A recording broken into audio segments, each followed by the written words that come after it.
కన్నప్ప సంభాషణలు రాసే అవకాశం మీకు ఎలా వచ్చింది? ఒక ఇంటర్నేషనల్ స్టాండర్డ్స్లో ఫ్యాంటసీ, ఇండియన్ మిత్ ఇవన్నీ కలగలిపి చేయాల్సిన సినిమా అని ఆయన అనుకున్నాను. ఇలాంటి సబ్జెక్ట్స్ రాసేది తెలుగులో ఒకడు ఉన్నాడు.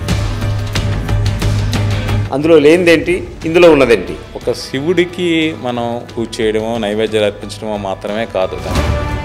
నీకు ఎంగిలి మాంసం పెట్టిన ఒక అడవి మనిషిని శివభక్తుల్లో కల్లా చాలా గొప్పవాడిగా చేసావు కదా పరమేశ్వర. ఆ అడవి బిడ్డ, ఆ ఎంగిలి మాంసం అందుకున్న దేవుడు. సపోర్టింగ్కు ఇన్ని భాషల నటులను ఎందుకు తీసుకున్నారు సార్? అక్కడ మోహన్ బాబు గారు కావచ్చు, విష్ణు గారు కావచ్చు, హీరోయిన్ కావచ్చు, ప్రీతి ముకుందన్ కావచ్చు, ఈ క్యారెక్టర్ నేను ఛార్జ్ చేసినప్పుడు ప్రభాస్ గారు తప్పితే ఆ రేంజ్ ఆ స్టేజ్ ఉన్న ఆర్టిస్ట్ ఇంకోటి ఎవరు ఛార్జ్ చేయలేరు. శివుని గురించి తెలిసిన ఒక మంచి చారిత్రాత్మకమైన సంఘటన ఏదని చెప్పండి సార్. ఆయన మనుషులకో దేవతలకే దేవుడు కాదు, సకల చరాచర జీవులకి. ఒక చెంబుడు నీళ్లు పోస్తే పరమేశ్వరుడు పులకరించిపోతాడు, బోళాశంకరుడు అంటాడు. ఆయనకి పంచామృతాలతో అభిషేకం చేసినా సంతోషమే, చెంబుడు నీళ్లతో పోసినా సంతోషమే. ఆయనకి పంచపక్ష పరమాణాలు పెట్టినా సంతోషమే, ఒక మారేడాకు పెట్టినా సంతోషమే. అందుకని ఈశ్వరుడు అనేవాడు అందరి వాడే. శ్రీకాళహస్తి మహత్యం చూసే తప్ప కథ తెలియదు, బట్ ఈ జనరేషన్ అందరికీ అర్థం కావాలని.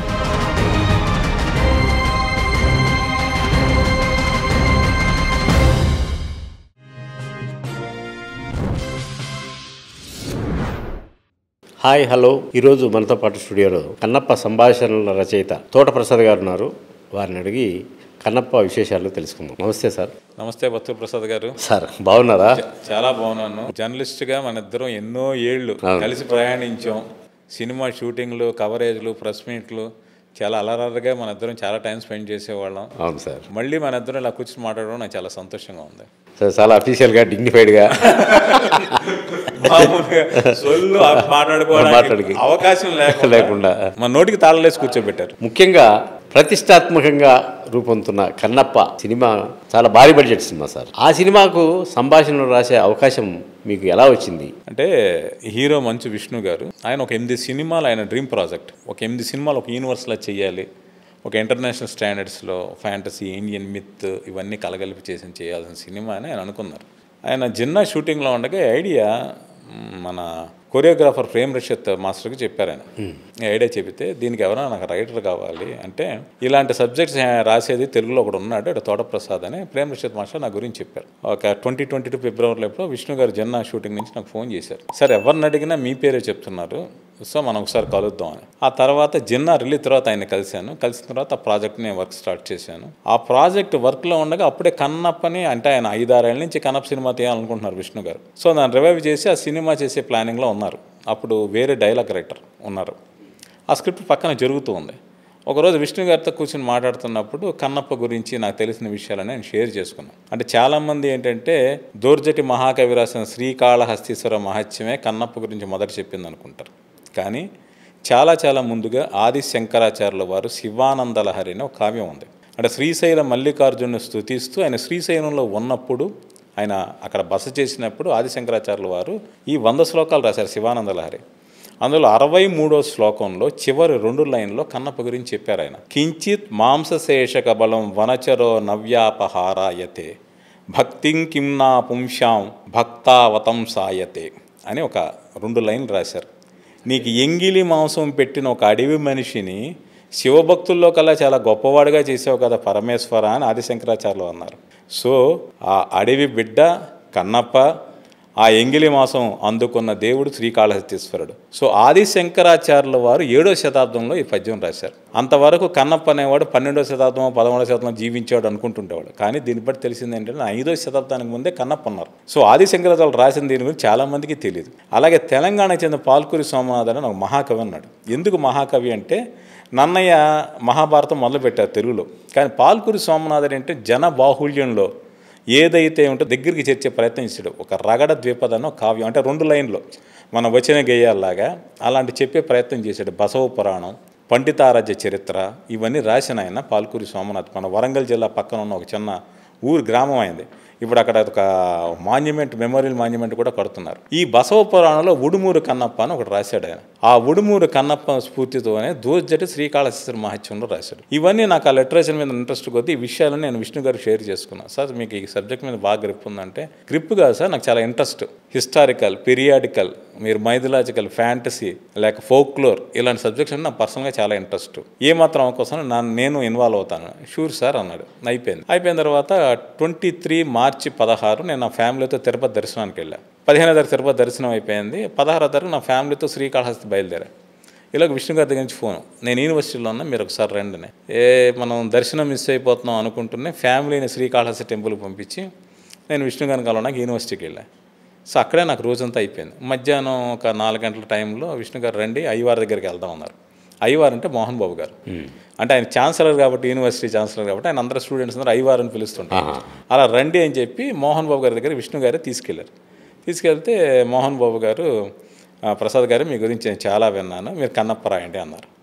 అలా నేను అప్పుడు ఎంటర్ అయిన ప్రాజెక్టులోకి. ఇక్కడ చిన్న విశేషం ఏంటి అంటే, ఒక కన్నప్ప లాంటి సినిమాకి నేను పార్టిసిపేట్ చేసే అవకాశానికి ఎంత ఆనందించాను. శ్రీకాళహస్తి టెంపుల్లో నేను దర్శనం మిస్ అయిపోయాను, ఏంటిది మనకి ఇలా జరిగిందని కొంచెం బాధ ఉండింది. ఆ బాధ అంతా మొన్న మహాశివరాత్రి తీరింది. ఎందుకంటే కన్నప్ప సినిమా పూర్తయిన సందర్భంలో మోహన్ బాబు గారు, విష్ణు గారు, డైరెక్టర్ ముఖేష్ కుమార్ సింగ్ గారు, మిగిలిన యూనిట్ మెంబర్స్, కొంతమంది ఆర్టిస్టులు, కొంతమంది టెక్నీషియన్స్ అందరూ మహాశివరాత్రి దర్శనానికి మోహన్ బాబు గారు తీసుకెళ్లారు.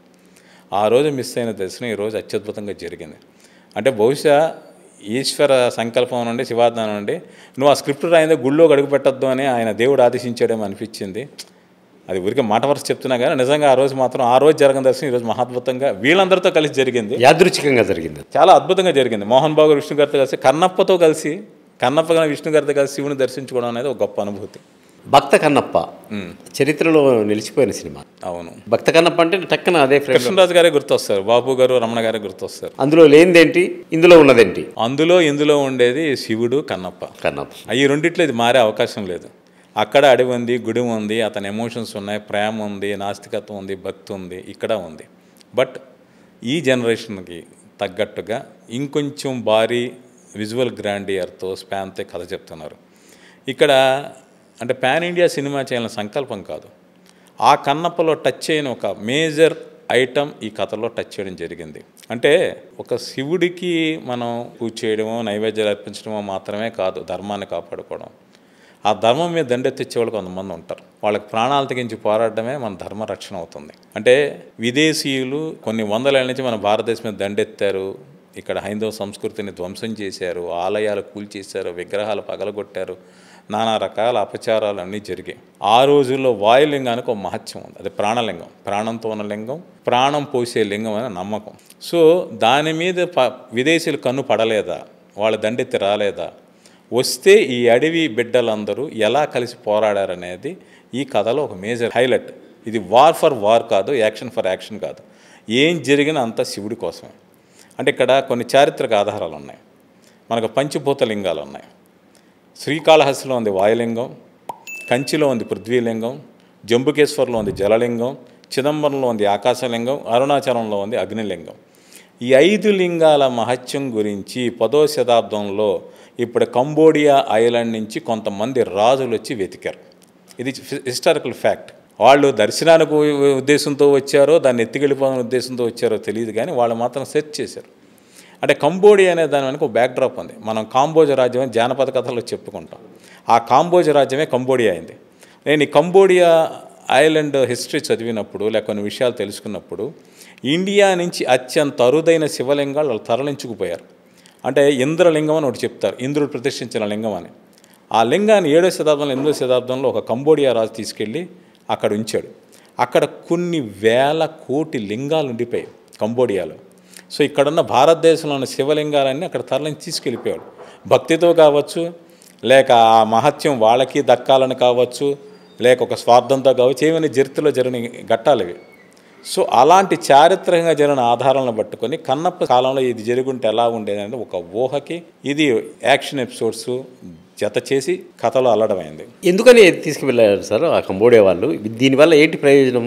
ఇవి కూడా లింగాలు కదా, దీని వెనక ఏమన్నా నిధులు నిక్షేపాలు ఉన్నాయా? అంటే ఒకటి, ఇదివరకు ఆలయాలు నిధి నిక్షేపాలు ఉండేవి. ఆ నిధి నిక్షేపాల కోసం విదేశీయులు వచ్చి దండెత్తారు. ఇప్పుడు గజనీ మహమ్మద్ తెలుసు, సోమనాథ దేవాలయాన్ని 17 సార్లు దండెత్తి కూల్చేశాడు. అక్కడ అది సోమలింగం, చంద్రుడు ప్రదర్శించిన లింగం అంటారు. అది గాల్లో తేలుతుండేది. దాన్ని ముక్కలు చేసి తన మందిరం ముందు మెట్ల కింద వేసుకున్నాడని చరిత్ర చెప్తుంది గజనీ మహమ్మద్. మొన్న ఈ మధ్య Kannappa first song, lyrical song Shri Ravishankar గారి ఆశ్రమంలో బెంగళూరులో రిలీజ్ చేయడమైంది. అనుకోకుండా ఆ రోజు ధ్వంసమైన శివలింగం ముక్కలు, అవశేషాల్లో లేక వాటి తాలూకు ముక్కలు అక్కడికి వచ్చాయి. కొన్ని రోజుల పాటు అక్కడ ఉంటాయంట. అనుకోకుండా వాడి దర్శనం జరిగింది. అంటే వాడి తాలూకు మహత్యం ఏదో ఉంది, అవి కాపాడతాయన్న నమ్మకంతో ధ్వంసం చేసిన వాళ్ళు ఉన్నారు. వాళ్ళందరూ విదేశీయులు వేరే. ఇప్పుడు కంబోడియా రాజులు పూర్తిగా హిందూ మతాభిమానులు. వాళ్ళు ధ్వంసం చేయడానికి వెళ్ళారని అన్నా కానీ ఇక్కడి నుంచి వాళ్ళకి దక్కాలన్న స్వార్థంతో తరలించుకుపోయారు. ఇప్పుడు వాయులింగం అనేది ఏంటి అంటే ప్రాణలింగం అంటారు. చాలా ఇప్పటికీ తెలుసు, అక్కడ దీపాలు గాలికి రెపరెపలాడుతుంటాయి. ఈ మార్కండేయుడు స్వల్పాయుష్యం, అతనికి శాపం ఉంది. శాపం అంటే అతను 12 ఏళ్ళ మించి బతకడానికి. అతని ప్రాణాలు తరలించడానికి యమదూతలు వచ్చినప్పుడు అతను ఆ శివలింగాన్ని గట్టిగా పట్టుకుంటే యమధర్మరాజు కూడా ఏమీ చేయలేకపోయాడు. అలా మార్కండేయుడు ఆశ్రయించిన శివలింగమే శ్రీకాళహస్తిలోని ప్రాణలింగం అని పురాణ గాథ చెప్తుంది. అక్కడ ఆ అపమృత్యువు తప్పించుకున్న మార్కండేయుడు 7 చిరంజీవుల్లో ఒకటిగా నిలిచిపోయాడు. 7 చిరంజీవుల్లో ఒకడు. సో అంత మహిమ కలిదనేసి ఆ ప్రాంతంలో ప్రచారం ఉండేది. అలాగే ఈ స్వర్ణముఖి నదీ తీరం అనేవాళ్ళు కొన్ని కథలు ఏం చెప్తాయంటే, అది కథలే, నిజాలు మనకు తెలియవు. అక్కడ ఇసుకలో బంగారం దొరికేదని, ఇసుక బంగారంగా మారేదని చెప్తూ ఉంటారు. సో ఇలాంటి కథలు పొక్కిడి పెరగన్న వాళ్ళకి ఎవరైనా ఒక నిధి ఉంది, బంగారం ఉంది, చనిపోయిన బతికిస్తుందంటే ఎవరికైనా ఆశ కలుగుతుంది. ఎవడైనా సొంతం చేసుకోవాలనుకుంటాడు. ఇది ఒక నేపథ్యం. అందుకని వాళ్ళు తీసుకెళ్లారు, ప్రయత్నించారు. కంబోడియా వాళ్ళు తీసుకెళ్లారు అని చెప్పారు. కంబోడియా వాళ్ళు 10వ శతాబ్దంలో ప్రయత్నించారు, బట్ జరగల. సో అది కన్నప్ప కాలంలో జరిగి ఎలా ఉంటున్నది మా ఫిక్షనల్ ఐడియా, ఒక ఊహ. సరే, ఈ సినిమా అంటే కొంచెం కాంట్రవర్షియలే. ఈ తరం అంటే ఆ తరం అంటే 50 ఏళ్ల క్రితం భక్త కన్నప్ప అని మేము ఉద్దేశం. ఇప్పుడు భక్తి యుక్తి బాగుండేది. ఇప్పుడు ఈ జనరేషన్ వీళ్ళ ఆలోచన విధానం కానీ వీళ్ళ వ్యవహార శైలి కానీ వేరు కదా. ఇప్పుడు ఈ జనరేషన్కు ఎలా నప్పుతుంది అని మీ విష్ణు గారు కానీ మీరు కానీ నిర్మాత కానీ ఆ ధైర్యం ఏంటి మీకు? అంటే అబ్జర్వ్ చేస్తే అప్పటికన్నా అంటే మన యూత్లో కన్నా ఇప్పటి యూత్ ఎక్కువగా భక్తులు నమ్ముతున్నారు. అంటే నా కాలేజీ రోజుల్లో నేను పుస్తకాలు చదివి కావచ్చు, లేక చుట్టుపక్కల ఫ్రెండ్ సర్కిల్ కావచ్చు, ఒక లెఫ్టిస్ట్ థాట్స్తో, అలాంటి ప్రోగ్రెసివ్ థాట్స్, ఆ ఐడియాలజీతో ట్రావెల్ అయ్యేవాళ్ళం, లిటరేచర్ చదివేవాళ్ళం, అలా వాదించేవాళ్ళం. ఇప్పుడు యూత్ ఎక్కువగా భక్తిని నమ్ముతున్నారు. ఎందుకు నమ్ముతున్నారు అంటే భక్తి పెరగడం ఒకటే కాదు, వాళ్ళ ఇన్సెక్యూరిటీ బాగా పెరిగిపోయింది. వాళ్ళ లైఫ్లో ప్రేమ కావచ్చు, రిలేషన్స్ కావచ్చు, కెరీర్ కావచ్చు, ఆస్తిపాస్తులు కావచ్చు, అన్నీ అస్థిరమైపోయి ఎవరిని నమ్మాలో ఏంటో తెలియని పరిస్థితుల్లో వాళ్ళు భక్తిని, దేవుణ్ణి ఎక్కువగా నమ్ముతున్నారు. మన కుంభమేళా జరిగింది. నాకు తెలిసి అఘోరా నాగా సాధువులు ఎంతమంది చేశారు, దానికి మించి కొన్ని 100 రెట్లు యువతరమే అందులో పవిత్ర స్నానాలు చేసిన వాళ్ళు ఉన్నారు. సో అందువల్ల యువతరానికి అవసరమైన భక్తి అనే అంశం ఈ కథలో ఉంది. ఇంకొకటి ఏంటి అంటే, ఇప్పుడు కన్నప్ప మీకు తెలుసు, మొదట నాస్తికుడు, తర్వాత మహాభక్తుడయ్యాడు. కన్నప్ప నాస్తికుడుగా ఉన్నప్పుడు మాట్లాడే మాటలన్నీ ఇప్పుడు యూత్ కరెక్టే కదా, దేవుడి గురించి మన ఒపీనియన్ ఇదే కదా అని అనుకునే రేంజ్లో అతని క్యారెక్టరైజేషన్ ట్రావెల్ ఉంటుంది. భక్తుడైపోయి కదా మాట్లాడేది కూడా నిజమే కదా అనిపించే రీతిలో ఉంటుంది. అందువల్ల ఇప్పుడు యువతరానికి ఇంకా ఎక్కువ కనెక్ట్ అవుతుందని ఆశ. సార్ అంత బాగానే ఉంది సార్. విష్ణునే మంచి హీరో, అవును, మంచి సక్సెస్ఫుల్ హీరో. ఆ సినిమాలు బాగా ఆడాయి. అడ్డీ సినిమా తీసుకుంటే అసలు అద్భుతం. ఇప్పటికీ కొన్ని 100 సార్లు చూసినాం మనం టీవీలో. అంత మంచి నటుడు. వాళ్ళ నాన్న గురించి చెప్పేది. అయినా కూడా సపోర్టింగ్కు ఇన్ని భాషల నటులను ఎందుకు తీసుకున్నారు సార్? అంటే సపోర్టింగ్ గురించి కాదు. యాక్చువల్లీ మీరు అన్నట్టు విష్ణు గారు ఏంటంటే ఒక యాక్షన్ ఎంటర్టైన్ అనే సినిమాలో నాకు ఆయన బ్రాండ్ వేశారు. మోహన్ బాబు ఒక కామెడీ టైమింగ్ ఉంటుంది. 50 ఏళ్ళ నుంచి ఆ కామెడీ టైమింగ్ అంటే ప్రేక్షకులందరికీ బాగా ఎంజాయ్ చేస్తూ ఉంటారు. డీ కావచ్చు, ఆడో రకం ఈడో రకం కావచ్చు, దేనికైనా రెడీ కావచ్చు, దూసుకెళ్తా కావచ్చు, జిన్నా కావచ్చు, వీటన్నిటిలో ఆయన ఎంటర్టైన్మెంట్ విరగదీసాడు. పాండవులు 9 ఇవన్నీ కూడా. బట్ ఈ సినిమాలో ఏంటి అంటే ఆయన తన సపోర్టింగ్ కోసం కాదు, కథలో కొన్ని ఘట్టాలు చెప్పలేడు. శివుడు లేకుండా కన్నప్ప లేడు. సో శివుడు ఖచ్చితంగా ఉండాలి. శివపార్వతులు లేకుండా కన్నప్ప కథ లేదు. సో అది అక్షయ్ కుమార్ గారు, కాజల్ గారు వాళ్ళు చేశారు. అలాగే ఏంటంటే మోహన్ లాల్ గారితో ఒక స్పెషల్ క్యారెక్టర్, ప్రభాస్ గారితో ఇంకొక స్పెషల్ క్యారెక్టర్. వీళ్ళిద్దరూ మార్కెట్ కోసమో పాన్ ఇండియా కోసమో కాదు. అంటే కొన్ని ఘట్టాలు ఒక ఆర్టిస్ట్ చెబితే వచ్చే ఇంప్రెషన్ వేరు. ఇప్పుడు ప్రభాస్ గారివి కొన్ని డైలాగ్స్ ఉంటాయి, లేక సీన్స్లో ఉంటాయి. ఈ కథలో ఉన్న కొన్ని కీలకమైన క్యారెక్టర్స్ని అన్నింటినీ కూడా ఆయన కార్నర్ చేస్తాడు, చార్జ్ చేస్తాడు ప్రభాస్ గారు.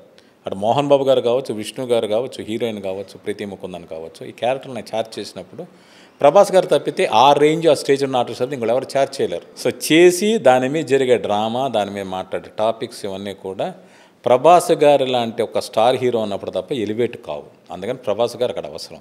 అలాగే మోహన్ లాల్ గారితో ఒక స్పెషల్ క్యారెక్టర్, ఒక యాక్షన్ సీక్వెన్స్ ఉంటుంది, విష్ణు గారికి ఆయనకు మధ్య ఒక కాన్వర్సేషను, ఒక డిస్కషన్ ఉంటుంది. సో అవన్నీ కూడా ఏంటంటే ఒక స్టేజ్ ఉన్న ఆర్టిస్ట్ ఉన్నప్పుడు ఇంకా ఎక్కువ ఇంపాక్ట్ చూపిస్తాయి. ఆ స్టేచర్ లేని వాళ్ళ క్యారెక్టర్ ఆర్టిస్టులు చేశారనుకోండి, ఆ సీన్ లెంగ్త్ ఇంకా పెరగాల్సి వస్తుంటుంది. అంటే ఆ క్యారెక్టర్ని ముందు ఎస్టాబ్లిష్ చేసి వాళ్ళ చెప్పించి అప్పటికి టైం టేక్స్, పైగా అంత ఇంపాక్ట్ కూడా ఉంటుందో లేదో కూడా మనకు తెలియదు. అందుకని వీళ్ళందరూ కూడా అవసరమయ్యారు.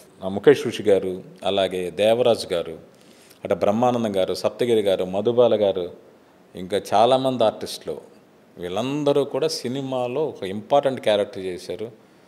ప్రతి ఒక్కరికి వాళ్ళ స్క్రీన్ ప్రెజెన్సు ఆ టైంకి తగ్గట్టుగానే వాళ్ళ ఇంపార్టెన్స్ ఉంటుంది. ఇంతమందిని ఎలా అకామిడేట్ చేశారు సార్? ఇప్పుడు హీరో మామూలుగా ఇప్పుడు ప్రస్తుతం సినిమాలు ఏంటి, హీరో అంటే ఇంక హీరోనే, హీరోయిన్ ఎప్పుడన్నా వచ్చి అట్లా కాసేపు కులికి వెళ్ళిపోతారు. మిగతా క్యారెక్టర్లు కూడా లేదు.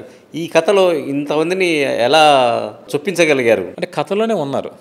ఇప్పుడు అడవిలో ఒక 5 తెగలు, వాళ్ళ నాయకులు, వాళ్ళ ప్రజలు, వాళ్ళ జీవన విధానాలు, చాలామంది ఆర్టిస్టులు అవసరం అవుతారు. అలాగే ఒక విలన్స్ కావచ్చు, కథలో నడిచే పాత్రలు కావచ్చు, ఇవన్నీ చెప్పడానికి ఒక క్యారెక్టర్ మీద నడిచే సినిమా కాదు ఇది. ఇప్పుడు ఇదివరకు మన ప్రీవియస్ గొప్ప గొప్ప నిర్మాణ సంస్థలు తీసిన సినిమాలు తీసుకునే విజయ వారు కావచ్చు, లేకపోతే పద్మాలయ కావచ్చు, సురేష్ మనస్ కావచ్చు, లక్ష్మీ ప్రసన్న పిక్చర్స్ కావచ్చు, ఎంతోమంది ఆర్టిస్టులందరితో కలిసి ఒక స్టార్ గెలాక్సీలో సినిమాలు వచ్చాయి. అంటే ప్రతి క్యారెక్టర్కి ఇంపార్టెన్స్ ఉండేది. ఒకళ్ళిద్దరి జీవితాల మీద నడిచే కథ కాదు. జీవితం అంటే మీరు నేనుతో పాటు, ఇప్పుడు మీరు నేను ఇంటర్వ్యూ కాదు, తీసే కెమెరామెన్లు ఉంటారు, రేపు ఎడిట్ చేసే ఎడిటర్లు ఉంటారు, దీన్ని మార్కెటింగ్ చేసే టీం ఉంటారు. ఒకళ్ళిద్దరితో కాదు, స్క్రీన్ మీద కనబడదు మన ఇద్దరమే కావచ్చు, బట్ ఎంతమంది అవసరం. అలాగే సినిమాలో కూడా అంతమంది అవసరం ఉన్నారు. అంటే దీన్ని ఒక వ్యాపార దృక్పథం అనుకోవచ్చా దీన్ని? ఇప్పుడు ఏ సినిమా తీసినా అది బిజినెస్కి వస్తాయండి, ఇది మనం కాదనేది లేదు. బట్ ఈ కథలో కథకు అవసరం, ఇంతమంది ఆర్టిస్టులు, క్యారెక్టర్లు అవసరం. అంతే తప్పితే బిజినెస్ కోసం వీళ్ళు కావాలని వాళ్ళ కోసం క్రియేట్ చేసిన పాత్రలు ఏవీ లేవు. అది అంటే ఈ సినిమా షూటింగ్ మొత్తం సెటిల్ వేసారండి, లేకుంటే న్యాచురల్ అడవుల్లోకి వెళ్ళారా? అందరికీ తెలుసు, విష్ణు గారు మొదటే సినిమా ప్రారంభించడానికి ముందే అనౌన్స్ చేశారు, సినిమా అత్యధిక భాగం న్యూజిలాండ్లోని ఒరిజినల్ లొకేషన్లో చేసామని. అక్కడే ఎందుకు చేయాల్సి వచ్చింది సార్? దీనికి ఒక కారణం విష్ణు గారు చెప్తున్నారు, నేను మళ్ళీ అది రిపీట్ చేస్తున్నాను. ఒకటి ఏంటి అంటే, ఈ కథ 2-3 శతాబ్దాల మధ్య కన్నప్ప జీవించాడు ఉడుమూరు అడవి ప్రాంతంలో. ఇంకా చెప్పాలి అంటే తమిళనాడులోని దొరికిన కొన్ని ఆధారాల బట్టి 216 సంవత్సరంలో కన్నప్ప జీవించాడని చెప్తున్నారు. అది ఖచ్చితమైన శిలాశాసనాలు. ఇప్పుడు మనకు ఆధారాలు అంటే ఏం కావాలి? శాసనాలు కావాలి. కావ్యాలంటే అప్పుడు ఇంకా తెలుగు భాష పట్ల 5వ శతాబ్దంలో తెలుగు భాష వచ్చింది. సో ఇంకేదైనా ఆధారాలు ఉండి ఉండొచ్చు, మనకు తెలియదు. తెలియని వాటిని మనం ఖచ్చితంగా చెప్పలేం, కానీ 2-3 శతాబ్దాల మధ్య అతను జీవించాడు. సో అంటే ఇప్పుడు కరెక్ట్గా ఇప్పుడు చెప్పాలంటే మనం 2025లో ఉన్నాం. దాదాపు 1900 ఏళ్ల క్రితం కన్నప్ప కథ ఇది. ఆ కాలంలో ప్రకృతి ఎలా ఉంది? చాలా స్వచ్ఛంగా ఉంటుంది. ఎందుకంటే అక్కడికి ఏ పొల్యూషన్ వచ్చి ఉండదు. వేరే ఓళ్ళ నుంచి వేరే దాని నుంచి జనాలు వచ్చి ఉంటారు. ఒక అడవిలో నివసించే అడవి బిడ్డలు, ఒక స్వచ్ఛమైన నీరు, ఆకాశం, పచ్చని చేలు, కొండ, నేల, ఇవన్నీ ఉండి ఉంటాయి. అలాంటి వాతావరణం ఎలా క్రియేట్ చేయాలి? ఇప్పుడు గ్రీన్ మ్యాటో బ్లూ మ్యాట్ వేసి సీజీలో క్రియేట్ చేయొచ్చు. చేస్తే అంత న్యాచురల్గా మీకు అనిపించకపోవచ్చు. ఇది మొదటి విషయం. సీజీ అయినప్పటికీ చాలా ఎక్కువ టైం పడుతుంది, ఓవర్ బడ్జెట్ అవుతుంది. అంటే ఆర్టిస్టులు అందరూ చాలా పేషెన్స్తో చేయాల్సిన వ్యవహారం. అందుకని అంత గొప్ప ప్రకృతి సౌందర్యం అంటే మీరు కథను ఎలా చూస్తారో బ్యాక్ డ్రాప్లోకి వెళ్తే నా నేపథ్యంలోకి వెళ్తారు. అందుకని న్యూజిలాండ్ని ఆయన రకరకాల దేశాలు, లొకేషన్స్ అన్ని స్కౌట్ చేసి న్యూజిలాండ్ ఎంచుకున్నారు. న్యూజిలాండ్ అంటే నేను ఒక చిన్న మాట చెప్తాను. ఇప్పుడు ఇక్కడ వికారాబాద్ ఫారెస్ట్లో చేశాను అనుకోండి, అంత బడ్జెట్ అవ్వదు. న్యూజిలాండ్లో దాదాపు 5-6 నెలల పాటు ఆయన షూట్ చేశారు. 400 నుంచి 500 మంది యూనిట్ మెంబర్స్ని తీసుకెళ్ళారు, ఆర్టిస్టులను కాకుండా. అంటే మీరు రాను పోను వాళ్ళ ట్రావెలింగ్ ఎక్స్పెన్సెస్ కావచ్చు, వాళ్ళ స్టేయింగ్ కావచ్చు, వాళ్ళ ఫుడ్ కావచ్చు. అంటే ఫుడ్ అనేది ఒక 2 నెలల ముందే కార్గోలో ఇక్కడ అవసరమైన ముడిసరుకులు అంటే పప్పులు, కూరగాయలు, రకరకాల టిఫిన్స్కి అవసరమైన అన్నీ కూడా ముందే కొని టన్నులు కొని కార్గోలో పంపించి అక్కడ దాదాపు ఎవరికి ఏ లోటు లేకుండా, అంటే ఈవెన్ ప్రతిరోజు షూటింగ్ స్పాట్లో ఒక డాక్టర్, మెడికల్ స్టాఫ్ ఉండి తీరేవాళ్ళు.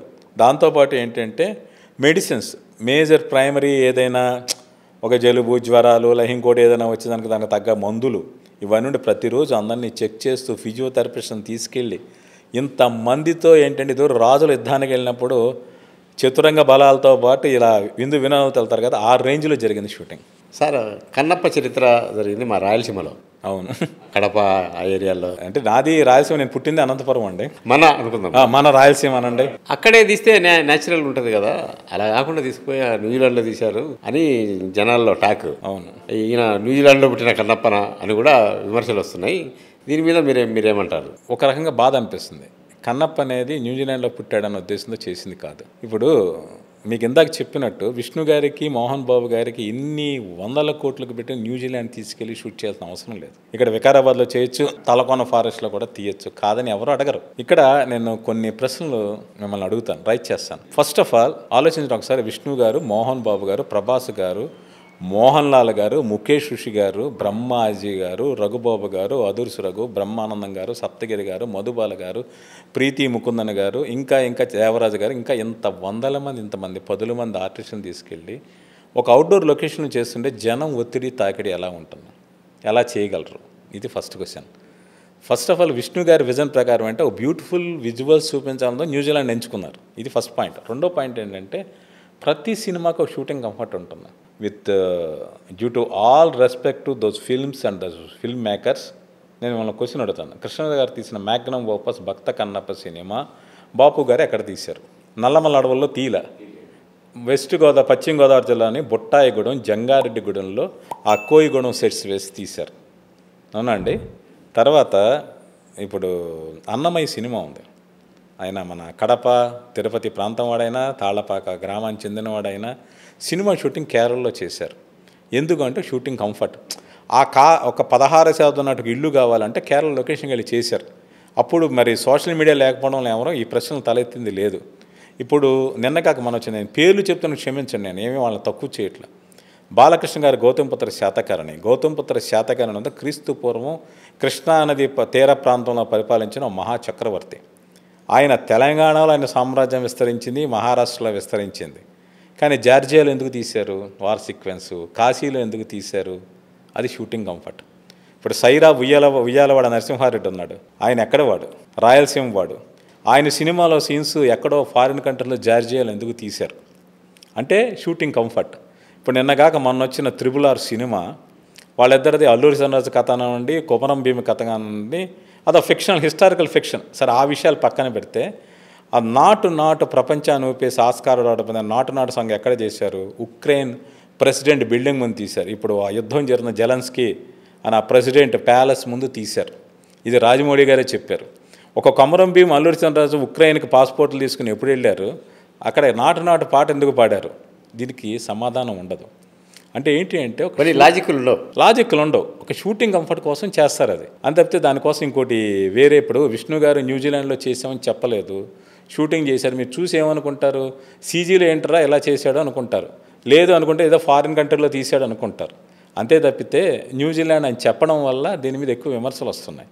నేను అనేది ఏంటంటే ఒక షూటింగ్ కంఫర్ట్ కోసం కొన్ని లొకేషన్లు ఎంచుకొని షూటింగ్ చేస్తారు, దాన్ని తప్పుపట్టాల్సిన అవసరం లేదు. ఇది చాలా సహృదయంతో అర్థం చేసుకోవాలి. పైగా 2వ శతాబ్దంలో ప్రకృతి ఎలా ఉంటుందో ఆ సౌందర్యాన్ని ప్రేక్షకులు కూడా చూపించాలని సదుద్దేశంతో చేసిన ప్రయత్నం. వాళ్ళకి ఇన్ని 100 కోట్లు ఖర్చు పెట్టాల్సిన అవసరం లేదు, ఈ మాటలు పడాల్సిన అవసరం కూడా లేదు. మలయాళ ప్రముఖ దర్శకుడు అరవిందన్ గారని ఆయన ఒక ఎక్స్పెరిమెంట్ చేశారు 1977లో. అప్పుడు నేను చాలా చిన్నపిల్లోడిని. ఆయన కాంచన సీత అని ఒక సినిమా తీశారు, మన లవకుశ కథ, ఓకేనండి. దాంట్లో ఆయన రాజమండ్రి సరౌండింగ్స్ ఉన్నాయి, బుట్టాయిగూడెం, జంగారెడ్డిగూడెం, వీటిలో ఆయన షూట్ చేశారు. అంతేకాకుండా అక్కడ ఒక ట్రైబల్ ఉంటారు, రామచెంచులు అంటారు. అంటే ఏంటంటే చెంచు జాతి, వాళ్ళందరూ ఏంటంటే శ్రీరాముడి వారసులు, ఇక్ష్వాక వంశం వాళ్ళని చెప్పుకుంటారు. అలాంటి రామచెంచుల చేత సినిమాలో చేయించాడు ఆయన. శ్రీరాముడు సరయూ నదిలో ఆయన అవతార పరిసమాప్తి జరిగింది రామాయణం ప్రకారం. ఆ షాట్ గోదావరి, రాజమండ్రి దగ్గర ఉన్న గోదావరి నదిలో తీశాడు అరవిందన్ గారు. అదే సరయూ నది, అది గోదావరి కాదు. ఆడియన్స్ ఎందుకు మాట్లాడలేదు? ఆయనకి బెస్ట్ డైరెక్టర్గా ఏడాది నేషనల్ అవార్డు వచ్చింది ఆయనకి. సో ఆ సినిమా చరిత్రలో క్లాసిక్గా నిలిచిపోయింది. అంటే ఒక కథ చెప్పడానికి ఒక దర్శకుడికి స్వేచ్ఛ ఉండదు. రామాయణమే కాదనేది లేదు. ఆయన సరయూ నది, గోదావరి నది సరయూ నదిగా నమ్మింపజేసాడు, జనం ఆస్వాదించారు. సో ఇటువంటి చిన్న చిన్న విషయాలు కాకుండా సినిమాలో మీకు ఎమోషన్ పండిందా లేదా, మీ మనసును హత్తుకుందా లేదా అని చూడాలి తప్పితే ఇది న్యూజిలాండ్లో చేశారా, స్విట్జర్లాండ్లో చేశారా, లేక వికారాబాద్లో చేశారా అనేది ముఖ్యం కాదు. మీరంటే ఇప్పుడు ఏంటంటే మీరు ఒక దోశ తినాలి తప్పితే ఈ దోశ నాన్ స్టిక్ పెనమా, మామూలు పెనమా, కట్టెల పొయ్యి మీద వేసారా, స్టవ్ మీద వేసారా అని ఆలోచించకూడదని నా ఉద్దేశం.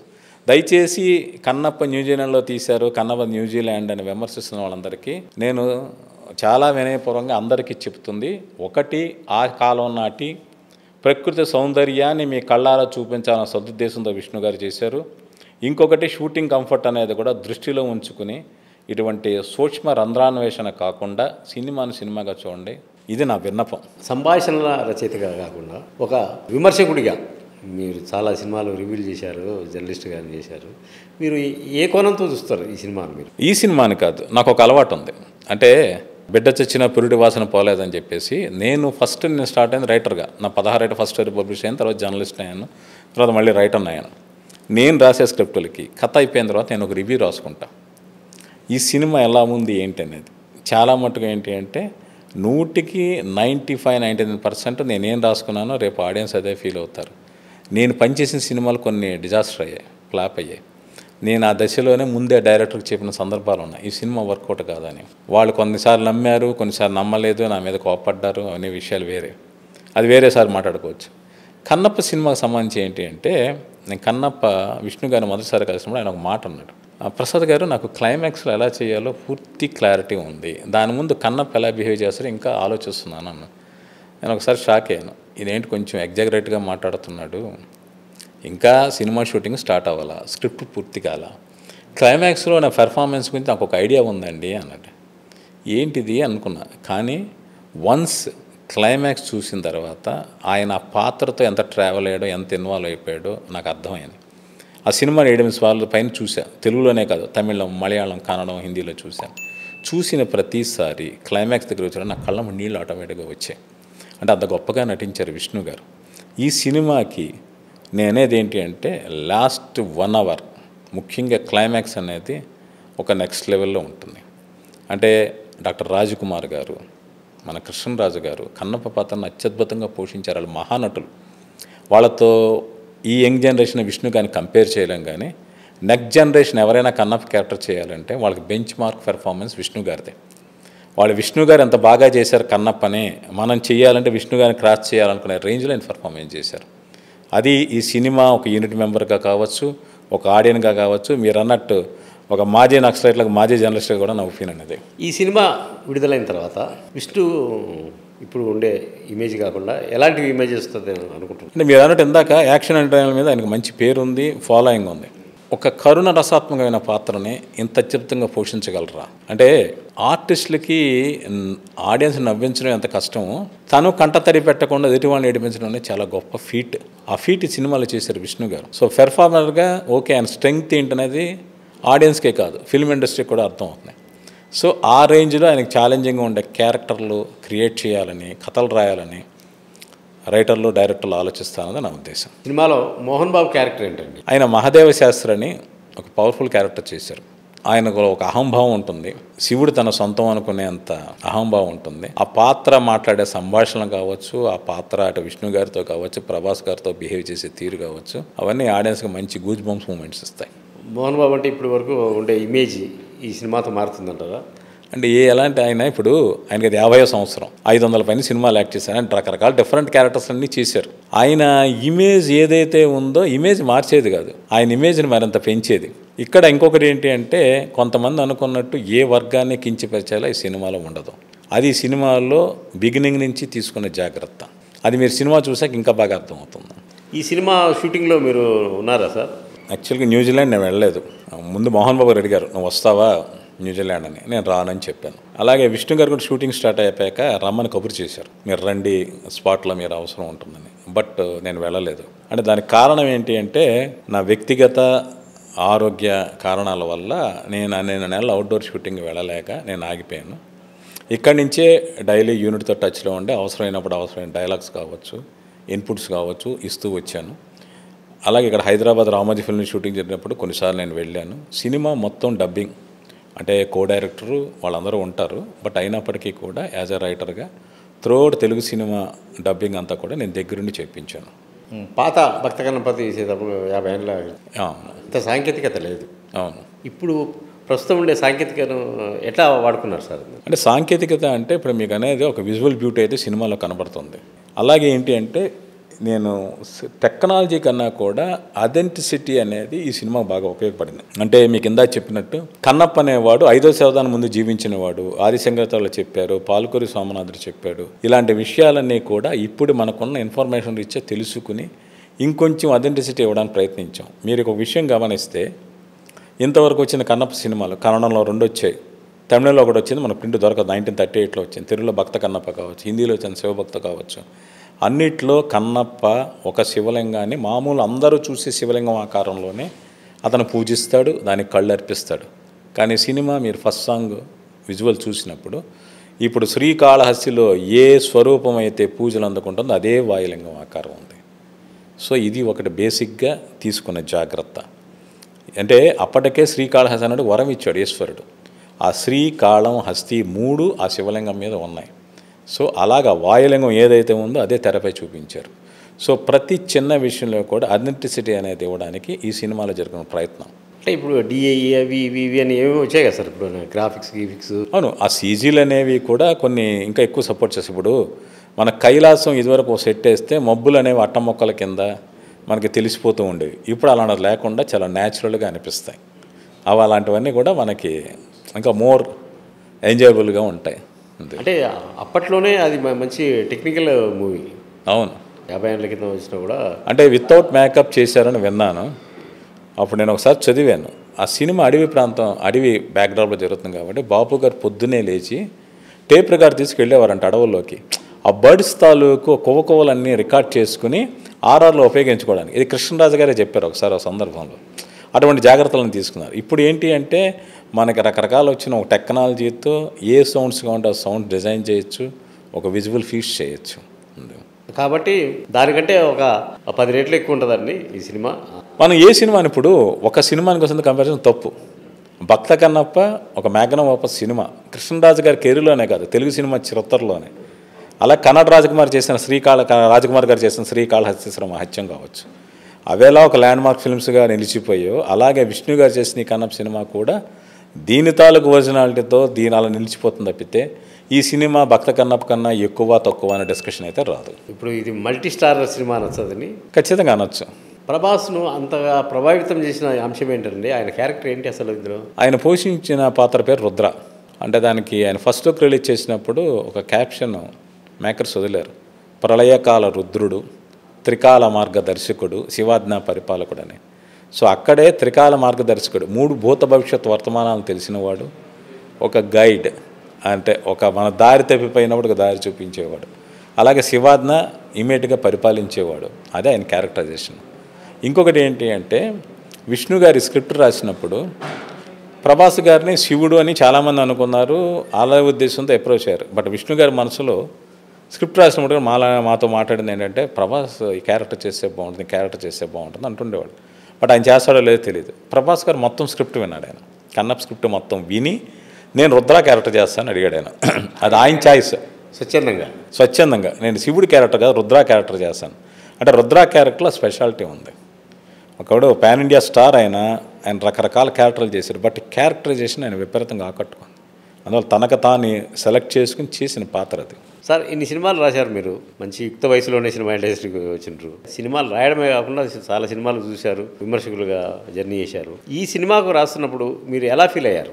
అంటే ఒకటి ఏంటంటే మన మూలాలు ఏవైతే ఉన్నాయో వాటి తాలూకు చరిత్ర చెప్పినప్పుడు నాకు పర్సనల్గా చాలా చాలా ఇష్టం. అంటే ఒక అటవీకి చెందిన ఒక వ్యక్తి అప్పట్లోనే కుల భేదాలు ఉన్నాయి, వర్ణ వివక్షణ ఉంది. అటువంటి దశలో 2వ శతాబ్దంలో ఒక అడవి బిడ్డ అడవిని దాటలేకుండా ఉండే ఒక వ్యక్తి ఒక ఆలయంలోకి అడుగుపెట్టి శివుడిని అర్చించి అందరూ ఏ దేవుడినైనా నాకు అది ఇవ్వు ఇది అని అడిగేవాళ్ళు తప్పితే దేవుడికి ఇచ్చిన మొదటి వాడు కన్నప్ప. అటువంటి వాడు బహుశా చరిత్రలో ఒకడే ఉన్నాడేమో. 63 మంది నయనారులు ఉంటే అందులో ఉన్న ఒక ఆటవిక యోధుడు ఒక అడవి బిడ్డ కన్నప్ప నయనారయ్యాడు. సో అటువంటి చరిత్ర రాసినప్పుడు నాకు ఒక రకంగానే ఒక గూజ్ బంప్స్ వచ్చాయి. తర్వాత ఏంటి అంటే మీకు ఇందాక చెప్పినట్టు అతను నాస్తికుడిగా మాట్లాడినప్పుడు అది కరెక్ట్ అనిపించాలి. అటువంటి మూమెంట్ ఒక ఇంటర్వెల్లో ఒక గొప్ప డైలాగ్ ఉంటుంది, డెఫినెట్గా క్లాప్స్ కొట్టించే డైలాగ్. అలాగే క్లైమాక్స్లో అతన్ని తక్కువ చేసి మాట్లాడతారు. అంటే అతని జాతిని వాటిని తేడా చేసి మాట్లాడినప్పుడు అతను ఒక ప్రశ్న అడుగుతాడు. ఆ ప్రశ్నకి ఎవరూ సమాధానం చెప్పలేరు. కథలోని క్యారెక్టర్లే కాదు, బయట సామాన్య జనం కూడా దానికి సమాధానం చెప్పలేరు. అది చాలా అనుకోకుండా నాకు ఆ డైలాగ్ పలికింది, ఆ డైలాగ్ రాయగలిగాను. సో ఇలాంటి మూమెంట్స్ నాకు బాగా నచ్చాయి. తర్వాత ఆ సినిమా గురించి చేసి నేను రీసెర్చ్లో చాలా కొత్త విషయాలు చాలా తెలుసుకున్నాను. ఇవన్నీ కూడా నాకు ఒక మంచి జర్నీ అయింది. దీని మీద రీసెర్చ్ చేసి బాగా తెలుసుకున్నారు. మళ్ళీ ఇది రాసేటప్పుడు ఇంకా కొన్ని విషయాలు తెలుసుకున్నారు అంటారు. అవును, ఖచ్చితంగా. ఇప్పుడు దోర్దటి శ్రీకాళహస్తీశ్వర మహత్యం అనేది 7th క్లాస్ నాకు లెసన్. అప్పుడు మా తెలుగు మాస్టర్ పాడినప్పుడే ఆ పద్యాలు అవన్నీ కూడా నన్ను బాగా ఎంటర్టైన్ చేసాయి. అటువంటిది నేను పాల్కూరి సోమనాథ రాసిన బసవపురాణం కావచ్చు, పండితారాధ్య చరిత్ర కావచ్చు, నేను ఇదివరకు చదివాను. అంటే రుద్రమదేవి సినిమాకి రాసినప్పుడే నేను అవన్నీ చదివాను.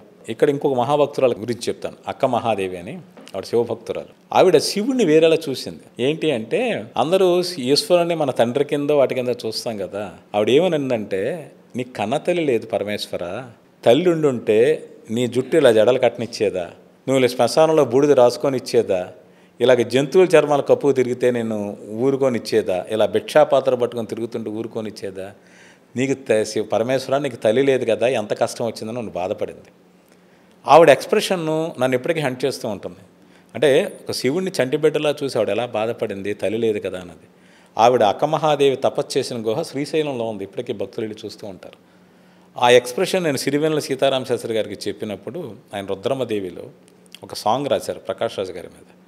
అంటే పరమేశ్వరుడికే తల్లి లేకపోతే శివుడు ఎలాగ అయిపోయాడు, రాజ్యానికి తల్లి లేకపోతే ఏమైపోతుందని ఆయన రాశారు. నాకు కన్నప్ప క్యారెక్టర్ రాసినప్పుడు అక్కమహాదేవి గుర్తొచ్చింది. అంటే ఇతను కూడా అంతే కదా, శివుడిని చంటిబిడ్డలాగా చూస్తాడు. మీరు ఆ పాటలో లిరిక్ ఉంటుంది, నా ఇంటి చంటిబిడ్డవు నువ్వు అని. శివుడిని చంటిబిడ్డలాగా చూస్తాడు కన్నప్ప. సో ఇవలాంటివన్నీ కూడా నేను ఇదివరకు చదివిన బసవపురాణం, పాల్కూరి సోమనాథ్ రాసినవి ఇవన్నీ కూడా నాకు ఇప్పుడు ఉపయోగపడ్డాయి. ఇప్పుడు నేను తెలిసిన కొత్త విషయం ఏంటి అంటే, ఇంతకాలం దోర్జటి రాసిన శ్రీకాళహస్తీశ్వర మహత్యం ఒకటే ఉందనుకున్నాను. ఆయన మనవడు ఒకటి రాశాడు, లింగరాజ కవి అని. ఆయన తాత దోర్జటి గారు రాసింది ఆయన మళ్ళీ రాశాడు శ్రీకాళహస్తీశ్వర మహత్యం అని. అది నాట్ అవైలబుల్, బట్ ఆయన రాశాడనే విషయం తెలిసింది. తర్వాత ఏంటి అంటే, సిపి బ్రహ్మన్ కడప జిల్లా కలెక్టర్ చేశారు. తెలుగు లిటరేచర్కి ఆయన చాలా సేవ చేశాడు. శ్రీకృష్ణదేవరాయల కాలంలో రాసిన దోర్జటి కావ్యం తర్వాత మిస్ అయిపోయింది. అంటే అప్పుడు ప్రింటింగ్ లేదు కాబట్టి తాళపత్ర గ్రంథాలు తంజావూరు సరస్వతి మహల్లో ఉండిపోయాయి. 1805వ సంవత్సరంలో సిపి బ్రౌన్ అనే అతను ఈ తెలుగు కావ్యాల తాళపత్ర గ్రంథాలు సరస్వతి మహల్ నుంచి సేకరించి, తాళపత్ర గ్రంథాలు అక్కడక్కడ చెదలపట్టడం మామూలు కదా, కొంతమంది పండితులను పిలిపించి అవి సంస్కరింపజేసి వాటిని ఇంగ్లీష్లో ట్రాన్స్లేట్ చేసి ప్రింట్ చేయించాడు. సో ఆ పుస్తకాలు నుంచి కూడా తర్వాత వావేళ్ళ వారు పబ్లిష్ చేశారు. అలా మనం ఇప్పుడు నెట్లో కొట్టినా మనకు ఆ ప్రింట్ దొరుకుతుంది, లేక బయట బుక్ షాప్లో దొరుకుతుంది. ఆ రోజుల్లో దొరుకుతుంది, ఫ్రీగా అవైలబుల్. ఇప్పుడు అలాంటి వాటి కోసం వీళ్ళు ఇలా చేశారా అంటే, శ్రీకాళహస్తీశ్వర మహత్యం కథ చెప్పడానికి ఒక ఆదిశంకరాచార్యుల వారు, పాల్కూరి సోమనాథుడు, దోర్జటి, ఎక్కడో విదేశీయుడైన సిపి బ్రౌను, ఒక వావేళ్ళ పబ్లికేషన్స్, ఇంతమంది చేశారా కృషి అనేది నేను కొత్తగా తెలుసుకున్న విషయం. పాటలు ఏ రేంజ్లో ఉంటాయి సార్? ఇందులో పాటలు ఎన్ని పాటలు ఉన్నాయి, అది ఏ రేంజ్లో ఉంటాయి? అంటే పాటలు మ్యూజిక్ డైరెక్టర్ స్టీఫెన్ డెవెస్సీ అని ఆయన, ఒక మలయాళ మ్యూజిక్ డైరెక్టర్. ఆయన ఒక హిందూ డివోషనల్ సాంగ్స్ ఏవైతే ఉన్నాయో, మనకు స్తుతులు కావచ్చు, స్తోత్రాలు కావచ్చు, చాలా అత్యద్భుతమైన ఫ్యూజన్ మ్యూజిక్ చేశారు. యూట్యూబ్లో చాలా పాపులర్ అవి. సో అందుకని ఆయన ఎంచుకున్నారు. ఆయనతో పాటు మణిశర్మ గారు ఒక పాట కంపోజ్ చేశారు. ఈ సినిమాలో నాకు తెలిసి చాలా 10-11 పాటలు ఉంటాయి. సో చాలా పాటలు చాలా అద్భుతంగా ఉంటాయి. అంటే వాటి డెప్త్ కావచ్చు, వాటి ట్యూన్స్ కావచ్చు. ముఖ్యంగా డివోషన్ ఫిల్మ్స్కి అనేది మ్యూజిక్ అనేది చాలా ఇంపార్టెంట్. అంత అనుకొచ్చిన ఏ డివోషన్ ఫిల్మ్ తీసుకోండి, ఒక అన్నమయ్య కావచ్చు, భక్త దకారం కావచ్చు, పాండురంగ మహత్యం కావచ్చు, మీరంటే భక్త కన్నప్ప కావచ్చు, ఏ కథ తీసుకున్నా ఖచ్చితంగా మ్యూజిక్ సపోర్ట్ చేయాలి. ఆ రంగా సినిమాలో ఆల్రెడీ ఫస్ట్ సాంగ్ రిలీజ్ అయినప్పుడు దానికి విపరీతమైన అప్లాజ్ వచ్చింది. అంటే మన మహాశివరాత్రికి చాలా శివాలయాల్లో మైకుల్లో ఈ పాట వినిపించారు. అలాగే కొన్ని చోట్ల అవకాశం ఉన్న చోట్ల డిజిటల్ స్క్రీన్స్ పెట్టి ఈ పాట ప్లే చేశారు. అలా ఈ పాట జనంలోకి వెళ్ళిపోయింది. అంటే ఇది మ్యూజికల్గా కూడా మంచి హిట్ అవుతుందండి. గతంలో కూడా నేను పోలుస్తున్నాను, ఏమనుకోద్దండి, భక్త కన్నప్పలో కూడా చాలా మంచి ఆదినారాయణరావు గారు, సత్యం గారు అత్యద్భుతమైన సాంగ్స్. అది శివ శంకర, అవును, ఆకాశం దించాలా అన్నది. మన ఇద్దరం ఒకటే ఏజ్ గ్రూప్ కాబట్టి మా చిన్నప్పుడు ఊర్లలో ఉండేటి రామాలయం దగ్గర, వంట దగ్గర ఈ పాటలు నిత్యము అవును వినిపించేటి. మా ఇంట్లో అయితే శివాలయం పక్కనే, ఆ శివాలయంలో ఎప్పుడు ఈ పాటలు వినిపించేది భక్త కన్నప్ప. ఇప్పుడు శివరాత్రి వస్తే శ్రీకాళహస్తి మధ్యలో మహేష పాప వినాశ అనేది కావచ్చు, భక్త కనపలోని శివశివ శంకర కావచ్చు, ఇంతవరకు పాటలు వినపడుతూ ఉన్నాయి. ఈ ఏడాది నుంచి తెలివి కన్ను తెరుచుకుందయ్యా అనే పాట కూడా ఖచ్చితంగా వినపడుతూనే ఉంటుంది. భక్తి సినిమాల్లో ఈ సినిమా ఒక చరిత్ర సృష్టిస్తుంది అని అంటారు మీరు? ఖచ్చితంగా అండి, ఖచ్చితంగా. దానికి తగ్గ ఏమేమి అంశాలు ఉన్నాయి సార్? అంటే ఇప్పుడు ఇది కన్నప్ప బయోపిక్ లాంటిది. ఒక వ్యక్తి ఒక నాస్తికుడు ఆస్తికుడు కావాలంటే ఎటువంటి సంఘటనలు దారి తీసుంటాయి. అతగా నాస్తికుడు అవడానికి ఏ కారణం ఏంటుంది? మనిషి పుట్టడంతోనే కులం అనేది మనకు తెలియదు. బయటకు వచ్చిన తర్వాత మనం ఎక్కడ పుట్టామో చూస్తే ఓహో మనం ఈ కులమా అని తెలుస్తుంది. తర్వాత మన దేవుడిని నమ్మాలా వద్దనేది మన ఇంట్లో పెద్దవాళ్ళు చుట్టుపక్కల వ్యక్తులు డిసైడ్ చేస్తారు. ఒక చిన్న వయసులో నేను దేవుడిని నమ్మని డిసిషన్ తీసుకున్న కారణం ఏమై ఉంటుంది. అటువంటి వ్యక్తి మళ్ళీ దేవుడిని నమ్మడానికి ఏది కారణం ఉంటుంది? అది ఈ కథలో ఒక ట్రావెల్. తర్వాత మీరు ఒక వ్యక్తికి మనం ఒక మాట చెప్తున్నాను, మీ దగ్గర ₹1,00,00,000 ఉంటే ఎవరికైనా ₹1 ఇవ్వడానికి కూడా మీరు ఆలోచిస్తారు. బట్ ఎంతో కొంత మీరు అవతల వ్యక్తి మీద ప్రేమో మీ జాలో మీ మంచి మనసుతోనే కొంత ఇవ్వగలరు.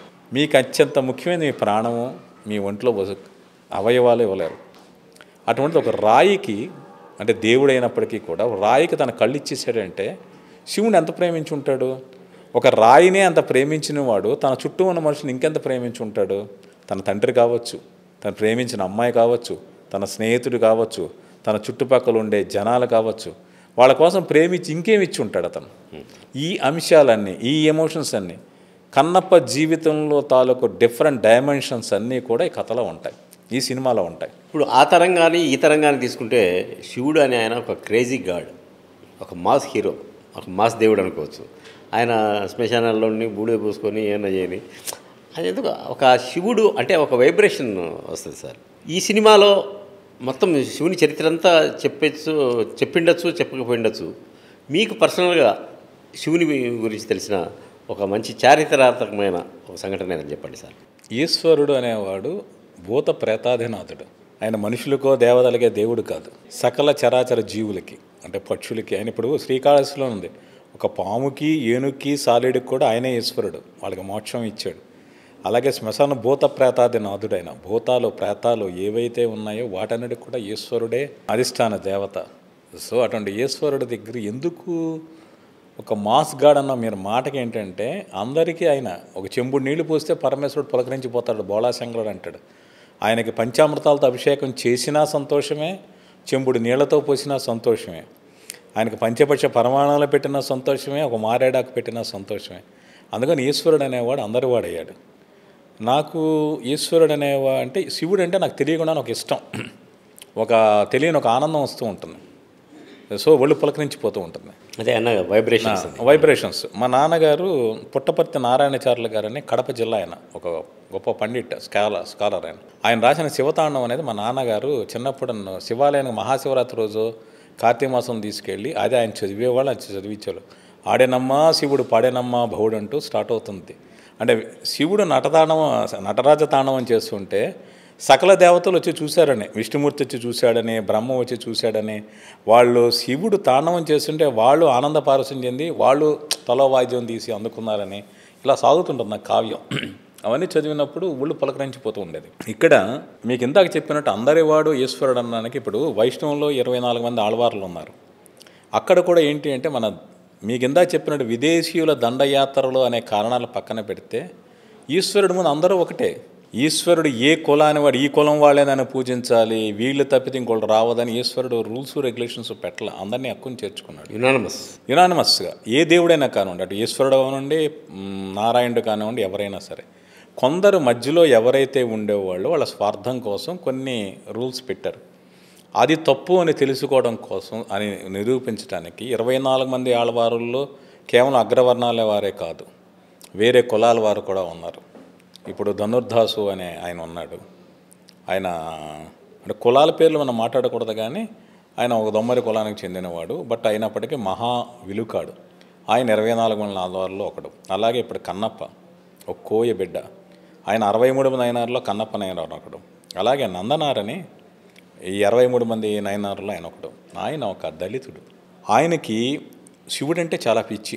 ఒక వ్యవసాయదారుడు, ఒక రైతు బిడ్డ. ఆయన ఈశ్వర దర్శనానికి ఆలయాలు రానివ్వకపోతే ఈశ్వరుడే నంది పక్కకు తప్పుకుంటుంది అని చెప్తూ ఉంటారు కథలు. అంటే ఈశ్వరుడికి అడ్డుగా ఏదైతే ఉంటుందో నంది పక్కకు తప్పుకుంటుంది. గుడి గోడలు దాటి ఈశ్వర దర్శనం జరుగుతూ ఉంటుంది.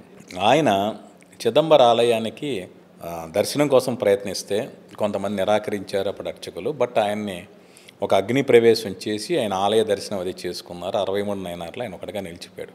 ఆయన రాసిన పాటలు కీర్తనలు చాలా పాపులర్. ఈ కథని తమిళ పరిశ్రమ మూకీలుగా ఉన్నప్పుడు తీసింది. ఆయన 1920స్లోనే సినిమా తీశారు. తర్వాత టాకీ వచ్చిన తర్వాత 35లో తీశారు. 1942లో ఒక సినిమా వచ్చింది. వచ్చిన తర్వాత cinema super hit. Cinema super hit అనేది పక్కన పెడితే సినిమా తాలూకు ప్రభావం ఎలా ఉంటుందని చెప్పడానికి ఒక ఉదాహరణ. మహాత్మా గాంధీ హరిజనులకు కూడా ఆలయ ప్రవేశం కావాలని ఒక ఉద్యమం లేవదీశారు. ఆ ఆలయ ప్రవేశం రావాలని ఉద్యమం లేవదీసిన కారణం నందనార్ అనే నయనార్ కారణం.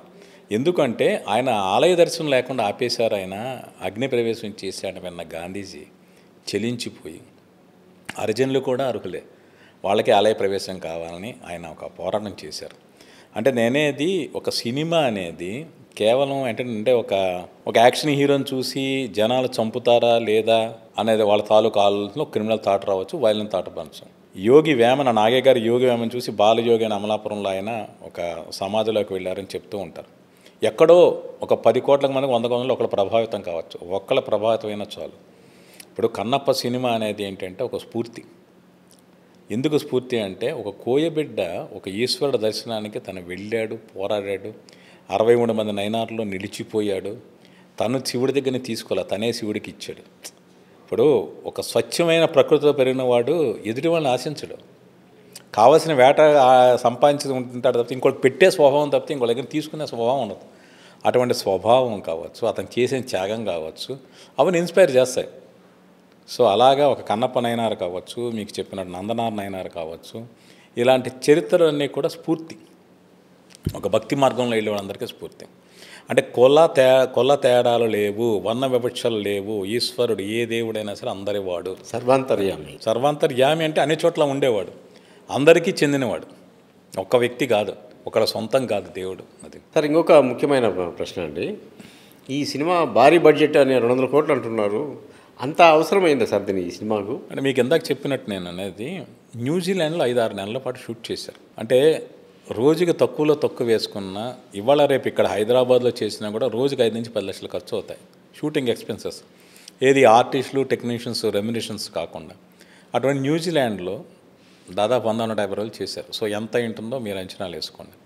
అలాగే సినిమాలో ఉన్న క్యాస్టింగ్ కావచ్చు, సినిమాకి అవసరమైన క్వాలిటీ ఇవ్వడం కోసం కావచ్చు. అంటే ఇవాళ రేపు ఒక ఆడియన్ 100 రూపాయలు ఖర్చు పెట్టండి, అది కష్టార్జితం. వాడు లంచాలు తీసుకుంది కాదు, వాడికి రాత్రి ఇంట్లో నోట్లు ప్రింట్ చేసుకుంది కాదు. ఒక నెల రోజులు పని చేసానో రోజంతా 24 గంటలు కష్టపడితే దానికి ఒక డబ్బులు వస్తాయి. ఆ డబ్బులు సినిమాకి ఇస్తా అంటే దానికి ఆ విలువ తగినట్టుగా ఉండాలి. వినోదం, ఒక క్వాలిటీ ఎంటర్టైన్మెంట్ ఉండాలి. వాడిని ఇప్పుడు మీకు అన్నట్టు ఈ సినిమా ఒక 5 కోట్లలో వికారాబాద్ ఫారెస్ట్లో టీవీ ఆర్టిస్ట్ని పెట్టి తీసేయచ్చు. కథ బాగుంటే ఆడచ్చు కూడా, నేను కాదనేది లేదు. కానీ వాళ్ళు 100-200 ఖర్చు పెట్టాలంటే మీకు ఖర్చు పెట్టాలని ఎందుకు అనిపించాలి? శివుడి మీద భక్తి, కన్నప్ప కథ తెలుసుకోవాలి, మన చరిత్రలను ఆసక్తితో పాటు చూసినంతసేపు విజువల్ గ్రాండియర్ కావచ్చు, ఇంతమంది ఆర్టిస్టుల పెర్ఫార్మెన్స్ కావచ్చు, అవన్నీ ఆడియన్స్కి ఆ సాటిస్ఫాక్షన్ ఇవ్వాలి. వాళ్ళు పెట్టే రూపాయికి తగ్గ ప్రతిఫలం లభించాలి తెర మీద. అందుకోసం ఇంత ఖర్చు పెట్టారు. మీరు ఆల్రెడీ సినిమా చూసింటారు కదా, ఇది ఆ డబ్బులు తాలూకు వాల్యూ కనిపిస్తుందా మీకు? డెఫినెట్గా మీకు ఇప్పుడు చెప్పాను కదా, విజువల్ లొకేషన్స్ ఏదైతేనో ఆ లొకేషన్స్ ఉన్నాయి, ఆర్టిస్టులు కనబడుతుంటారు తెర మీద. అలాగే కొన్ని చోట్ల అవసరమైన చోట్ల సీజీ వర్క్స్ కావచ్చు, అవన్నీ కూడా డెఫినెట్గా మీకు పైసా వసూలు అన్నట్టే ఉంటాయి. అంటే ఇంత ఖర్చు పెట్టారు కదా, అంత రిటర్న్స్ వస్తాయని అనుకుంటారా సార్ మీరు? డెఫినెట్గా అండి. అంటే విష్ణు గారు చాలా ఓపెన్గా చెప్పారు, నా మార్కెట్గా మించి నేను ఎక్కువ ఖర్చు పెట్టాను, బట్ మార్కెట్ గురించి ఆలోచించలేనది. ఇది విష్ణు మంచు గారి మార్కెట్ కాదు, ఇది మన చరిత్ర తాలూకు మార్కెట్. మన తెలుగువాడు కన్నప్ప రాయలసీమ ప్రాంతం, శ్రీకాళహస్తి ప్రాంతంలో కోయబిడ్డ అతని కథ ఇవాళ ఉన్న టెక్నాలజీతో ప్రపంచవ్యాప్తంగా చెప్పే ప్రయత్నం చేస్తున్నారు, ప్రపంచవ్యాప్తంగా చేర్చే ప్రయత్నం చేస్తున్నారు. అంటే సినిమా ఇప్పుడు భక్త కన్నప్ప సినిమా చాలా గొప్పగా తీసినప్పటికీ తెలుగుకే పరిమితమైంది. కన్నడ రాజకుమార్ గారు చేసిన సినిమా తెలుగు కన్నడాల భాషలకే పరిమితమైంది. ఇప్పుడు ఇది కన్నప్ప తెలుగు, కన్నడ, మలయాళం, తమిళం, హిందీ భాషలోకి వెళ్తుంది. రేపు ఇంగ్లీష్లో కూడా డబ్ చేసే ఆలోచన ఉంది, జపనీస్లోకి డబ్ చేసే ఆలోచన ఉంది. సో వరల్డ్ వైడ్ రిలీజ్ కాబోతుంది. మన విష్ణు గారు ఒక ఇంటర్వ్యూలో చెప్పారు, దీనికోసం కొత్త మార్కెట్ క్యాప్చర్ చేయబోతున్నాను. సౌత్ అమెరికన్ కంట్రీస్లో సినిమా రిలీజ్ చేసే ప్లాన్లో ఉన్నారు, ఇంగ్లీష్లో డబ్ చేసి. అంటే అర్జెంటీనా, బ్రెజిల్, చిలీ, పెరుగ్వే, సాల్వడార్ ఇలాంటి కంట్రీస్ ఉన్నాయి. అంటే మనకు నార్త్ అమెరికా కాకుండా సౌత్ అమెరికాలో కూడా ప్లాన్ చేశారు. ఎందుకంటే సౌత్ అమెరికాలో ట్రైబల్స్ ఈ కల్చరు చాలా ఎక్కువ. అందువల్ల వాళ్ళకి ఈ సినిమాని చేర్చాలనే ఉద్దేశం ఒకటి, ఒక భారతీయ సంస్కృతి గురించి చెప్పాలన్న ప్రయత్నం ఒకటి జరుగుతున్నాయి. ఇది ఎంత ప్రపంచవ్యాప్తంగా రీచ్ అవుతుందో మనం వేచి చూడాలి. ఇవాళ రేపు సినిమా నచ్చితే ఆడియన్స్ 2 రోజుల్లోనే 100 కోట్లు ఇచ్చే పరిస్థితి. ఖచ్చితంగా ఈ సినిమా ఒక బిగ్గెస్ట్ నెంబర్స్ని స్కోర్ చేస్తుందని, అచీవ్ చేస్తుందని మేకర్స్ నమ్మకం, పనిచేసిన మాలాంటి వాళ్ళ నమ్మకం, సినిమా చూసిన నాలాంటి ప్రేక్షకుడి నమ్మకం. ఈ సినిమా విడుదలైన తర్వాత ఇంకా అనేక భక్తి సినిమాలు వచ్చే అవకాశం ఉందండి. అంటే ఒక సినిమా హిట్ అయితే ఆ మూసధరుల్లో వస్తాయి కదా, ఈ సినిమా అలాంటి ప్రభావితం చేస్తుందా? డెఫినెట్గా వస్తుంది. ఇప్పుడు బాహుబలి వచ్చిన తర్వాత పాన్ ఇండియా సినిమాలతో ట్రెండ్ ఎలా స్టార్ట్ అయిందో, అలాగే కన్నప్ప సినిమా తర్వాత కూడా మన చరిత్ర కథలు, మన సంస్కృతి గురించి, పురాణాల కథలు, ఇలాంటి భక్తుల కథలు తీసుకుని చెప్పే ప్రయత్నాలు ఖచ్చితంగా జరుగుతాయి. మీ కెరియర్ పరంగా నెక్స్ట్ ప్రాజెక్ట్ ఏంటి సార్? ఇంత పెద్ద భారీ బడ్జెట్ సినిమా, ఓ ప్రతిష్టాత్మకమైన సినిమా చేశారు, వాట్ నెక్స్ట్? అంటే యాక్చువల్గా ఏంటి అంటే విష్ణు గారు నేను ఇందాక చెప్పినట్టు నాకు 8 ప్రాజెక్ట్స్ అండ్ డ్రీమ్ ప్రాజెక్ట్స్ ఉన్నాయి. వాటి తాలూకు వర్క్ ప్యారలర్గా జరుగుతుంది. అది త్వరలోనే షూటింగ్ మొదలు పెడతాయి. సో ఫారిన్ టెక్నీషియన్స్తో పాటు ఒక ఇంట్రెస్టింగ్ కాంబినేషన్స్ సినిమాలు మొదలవుతాయి. వాటి తాలూకు స్క్రిప్ట్ వర్క్ జరుగుతుంది. అలాగే మోహన్ బాబు గారు డ్రీమ్ ప్రాజెక్ట్ చాలా గొప్ప ప్రాజెక్ట్ ఒకటి ఉంది. అది కూడా వర్క్ చేయమని మోహన్ బాబు గారు చెప్పారు. వాళ్ళు అనౌన్స్ చేస్తారు. సో ఆ సినిమా స్క్రిప్ట్ పని కూడా జరుగుతూ ఉంది. వాటితో పాటు అంటే విష్ణు గారు కొన్ని సినిమాలు ప్లాన్ చేశారు. ఒక బాలీవుడ్ డైరెక్టర్తో ఒక పాన్ ఇండియా లెవెల్లో మల్టీ స్టార్ మూవీ, ఆ సినిమా స్క్రిప్ట్ వర్క్ కూడా జరుగుతుంది. ఇవి విష్ణు గారు టీంలో నేను చేస్తున్న పనులు.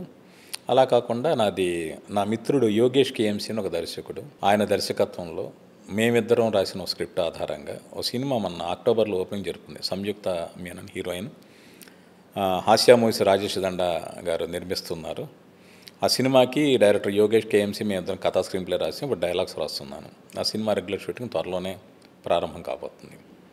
ఇవి తర్వాత ఏంటంటే రాణా గారు కొన్ని నెలల క్రితం నేను కథ చెప్పాను.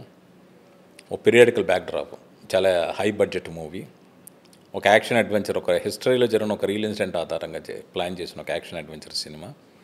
చాలా ఏళ్ళ క్రితమే నాకు అడ్వాన్స్ ఇచ్చారు, అగ్రిమెంట్ చేశారు. ఆ ప్రాజెక్ట్ ఎప్పుడు మెటీరియలైజ్ అవుతుందని ఎదురు చూస్తూ ఉన్నాను. ఇప్పుడు ప్రస్తుతం ఉన్న పరిస్థితుల్లో సినిమా ఎంత బాగున్నా కూడా జనం థియేటర్కి రావడం లేదు. ఈ సినిమా నిజంగా జనాన్ని థియేటర్కి రప్పిస్తుందంటారా? ఖచ్చితంగా అండి. మన రిలీజ్ అయిన ఫస్ట్ లిరికల్ సాంగ్ కావచ్చు, ఇప్పుడు మన రీసెంట్ టీజర్ 2 కావచ్చు, బాగా బజ్ని ఇంకా బాగా పెంచాం. ఇంకొక విషయం ఏంటి అంటే మీకు తెలుసో లేదో, సామాన్యంగా మార్వెల్ కామిక్స్ లాంటివి బుక్స్ ముందు పబ్లిష్ అయిన తర్వాత సినిమాలు వస్తూ ఉంటాయి. ముందు నుంచి పిల్లలకు కామిక్స్ అంటే చాలా ఇష్టం. అలా కన్నప్ప కామిక్స్ 3 భాగాలు ఎంతో రిలీజ్ చేశారు విష్ణు గారు. సో ఈ తరం జనరేషన్కి అంటే మీరు యూట్యూబ్లో కృష్ణరాజు గారి భక్త కన్నప్పో, రాజకుమార్ గారి శ్రీకాళహస్తి మహత్యం చూసేటప్పుడు కథ తెలియదు. బట్ ఈ జనరేషన్ అందరికీ అర్థం కావాలని కామిక్ బుక్స్ ప్రింట్ చేశారు 3 భాగాలు.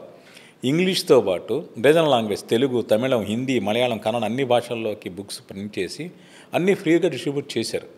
ఇప్పటికే చదివిన పిల్లలందరూ కూడా కన్నప్ప మీద చాలా విపరీతంగా ఎగ్జైట్ అవుతున్నారు. కన్నప్ప వాడిన విల్లు కావాలి, కన్నప్ప వాడిన బాణాలు కావాలి, ఈ కథ ఏంటి, ఆ ఊరేంటి అని అందరూ అడుగుతున్నారు. ఇంకొకటి దాంట్లో ఏంటంటే యూట్యూబ్లో కూడా యానిమేషన్తో 2 వీడియోలు వచ్చాయి. ఇంకో 3వ భాగం కూడా రాబోతుంది. బయట వాళ్ళ దాకా కాదు, నా మనవడు రుద్ర కూడా ఏంటి అంటే చూస్తూ కన్నప్ప నన్ను అక్కడ తీసుకెళ్ళి అడుగుతూ ఉంటాడు. సో ఆ కన్నప్ప బాణం కావాలంటాడు, కన్నప్ప విల్లు కావాలంటాడు. అలా కిడ్స్ అందరూ తెలియకుండా కన్నప్ప మీద విపరీతంగా వ్యామోహాన్ని పెంచుకున్నారు. రేపు పేరెంట్స్ ఈ పిల్లని ఖచ్చితంగా తీసుకెళ్లాల్సిందే. కన్నప్ప సినిమా చూపించి మన కల్చర్ గురించి ఒక భక్తుడు అంటే మనకు ముందు సినిమా చరిత్రని కాదు, పిల్లల్లో ఏమిటంటే మనం పాంపరింగ్ చేసి వాళ్ళ సెల్ఫిష్నెస్ పెంచుతున్నాం. మనం తీసుకోవడమే కాదు, ఇవ్వడం కూడా నేర్పించాలి పిల్లలకి. అలా ఇవ్వడానికి శివుడికే ఇచ్చినాడు, దేవుడికి ఆ దేవుడే మనకి ఇచ్చాడు ఈ భూమిని, ఈ శరీరాన్ని. ఆ దేవుడికే ఇచ్చేలా మన మైండ్ సెట్ ఉంటే పిల్లల్లో కూడా ఒక ఎదుటి వాళ్ళకి ఇవ్వడం, ఎదుటి వాళ్ళతో పంచుకున్న అలవాటు పెంచడానికి సినిమా ఉపయోగపడుతుంది. ఒక యాంగ్జైటీ కాదు, వాళ్ళు ఒక మంచి క్వాలిటీ డెవలప్ చేస్తుంది. ఇంకొకటి ఏంటి అంటే రేపు సమ్మర్ ఫ్యామిలీ అంతా కలిసి చూడాలనుకుంటారు. ఈ సినిమా ఫ్యామిలీ అంతా కలిసి చూసేది. ఇందులో విపరీతమైన వైలెన్స్ ఉండదు, బూతులు ఉండవు. మన చరిత్ర తెలుసుకుంటూ ఆనందంగా ఆ అడవుల్లోకి, ఆ 2వ శతాబ్దంలోకి వెళ్ళిపోయేలా కథాకథనాలు నడుస్తాయి. సో మీరు అన్నట్టు పిల్లలు, పేరెంట్స్తో పాటు ఆ ఓల్డ్ ఏజ్ పీపుల్ కూడా, అంటే మీరు నాలాంటి వాళ్ళే కూడా ఏంటి అంటే అప్పుడే భక్త కన్నప్పని తలుచుకుంటే ఈ కన్నప్పని చూద్దామంటే డెఫినెట్గా వస్తారు అంతే. పైగా ఏంటి అంటే ఎన్నో మల్టీ స్టార్ల కోసం ఒకసారి ప్రభాస్ గారిని చూడడానికి వస్తారు, ఇంకోసారి మోహన్ గారిని, ఇంకోసారి విష్ణు గారిని, మోహన్ బాబు గారిని చూసి ఈ కథ గురించి ఇంకోసారి వస్తారు. అలా రిపీటెడ్గా కూడా ఆడియన్స్ చూసే అవకాశం ఉంది. ఓటీటీలోకి వచ్చేలోగానే సినిమా చాలాసార్లు చూస్తారు. అంటే ఆ మధ్య రిలీజ్ అయిన ఒక చిన్న సినిమా కూడా, తెలుగు సినిమా, నార్త్ బెల్ట్లో డివోషనల్ బ్యాక్డ్రాప్ ఉంది కాబట్టి ఎంత పెద్ద హిట్ అయిందో మనకు తెలుసు. సో అలాంటి సినిమాల కోసం ఆడియన్స్ ఎదురు చూస్తున్నారు. డెఫినెట్గా ఆ గ్యాప్ని ఈ సినిమా, ఆ వాక్యూమ్ని సినిమా ఫుల్ఫిల్ చేస్తుంది.